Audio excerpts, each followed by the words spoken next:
সিঙ্গাপুরের বিপক্ষে ঘরের মাঠে হার, অনেকেই কাঠগড়ায় বাংলাদেশের ফিনিশিং, অনেকেই দোষারোপ করেছেন বাংলাদেশের ডিফেন্সকে।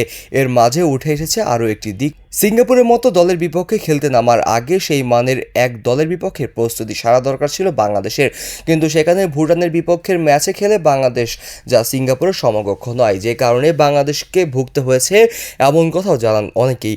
আর সেখানে হংকংয়ের বিপক্ষে মাঠে নামার আগে তাদের মানের বা তাদের চেয়ে শক্তিশালী দলের বিপক্ষে খেলার আগ্রহ বাফুফের। সেই কারণে বাফুফের নজর ছিল ইউরোপিয়ান দেশগুলোর দিকে। মোট 7টি ইউরোপিয়ান দেশকে সেপ্টেম্বরে খেলার প্রস্তাব দেয় বাফুফে। সেই তালিকায় ছিল লিথুয়ানিয়া, সান মারিনো, মলদোভা, মাল্টা, জিব্রাল্টার, ফারো আইল্যান্ড, লিখটেনস্টাইনের মতো দেশগুলোর। এর মাঝে ফিফা র্যাঙ্কিংয়ে 140-এ থাকা দল লিথুয়ানিয়া বাংলাদেশের সাথে খেলতে রাজিও হয়েছে। জায়ান্ট অনেক ক্লাবকে রুখে দেওয়ার মতো লিথুয়ানিয়া সেপ্টেম্বরে খেলবে বিশ্বকাপ বাছাই পর্বের ম্যাচ। সেখানে নেদারল্যান্ডস ও মাল্টার মুখোমুখি হবে তারা। ফলে নভেম্বরে বাংলাদেশের সাথে খেলার আগ্রহ জানিয়েছে তারা। ফলে ইউরোপ থেকে সরে এশিয়ার দিকে চোখ বাফুফের। সেখানে তারা আমন্ত্রণ জানায় এশিয়ার 3 শক্তিশালী দল আফগানিস্তান, চাইনিজ তাইয়েব ও ইয়েমেনকে। তবে এর মাঝে বাফুফের কাছেও আসে দুটি প্রস্তাব। সফরের 2 দেশের থেকে প্রস্তাব দেওয়া হয় বাফুফেকে।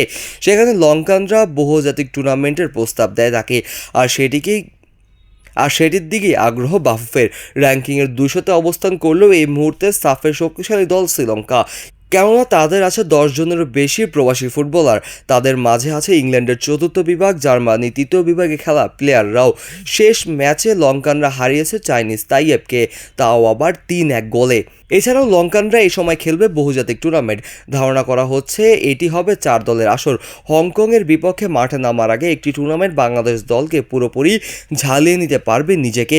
একই সাথে টিম কম্বিনেশন ও নানা খেলোয়াড়কে বাছাইয়ের করা যাবে। ফলে এবার টুর্নামেন্টে খেলার দিকেই ঝোঁক লাল সবুজের প্রতিনিধিদের। হংকংয়ের সাথে খেলার আগে এই টুর্নামেন্টে বাংলাদেশ যদি অংশ নেয়, তবে এই খেলার দিকেও থাকবে কোটি মানুষের চোখ। কিন্তু সমর্থকদের চাওয়া একটা, যে ধরনের প্রস্তুতি নেওয়া হোক না কেন, হংকংয়ের বিপক্ষে যে চাইবে কাঙ্ক্ষিত জয়।